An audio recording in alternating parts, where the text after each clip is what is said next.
Naghahanda ang mga lokal na pamahalaan sa Cebu City sa posibleng epekto ng bagyong inaasahang tatama sa katimugang bahagi ng lalawigan.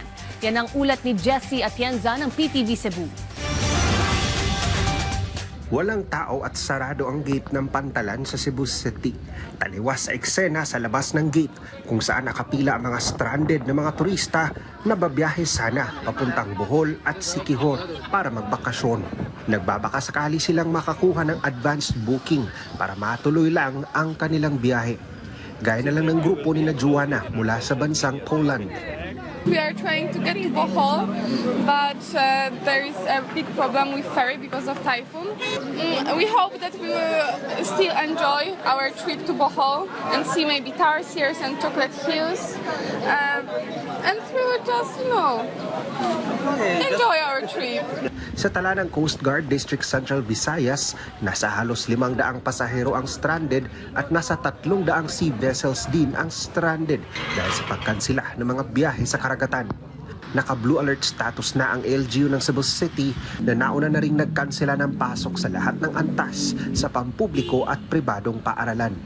Alert preparation sa tanan ng mga equipment, pag-check sa mga manpower, mga responders na aba in place, i-check ang tanan ng mga flood-prone areas, mga disaster risk areas, pag-check sa daan unsay mga preparations and response.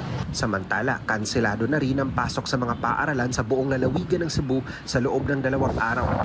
Nag-ikot din sa timog na bahagi ng Cebu si Vice Governor Glenn Soco na nagsisilbing acting governor sa ngayon. Kay aron makapreparar ang atong mga batanon, ang atong mga ginikanan nga makapahimutang sila kay kaning bagyo dili kita kaingon, dili kita kumpiyansa kasuway na taniini. Always be prepared, and it's better nga naatay higayon para makapangandam. So makamping tatanan ug magpadayon ang atong pagmonitor nining bagyong Basyang.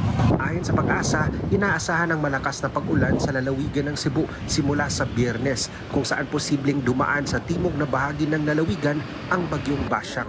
Mula sa PTV Cebu, Jessie Atienza para sa Pambansang TV sa Bagong Pilipinas.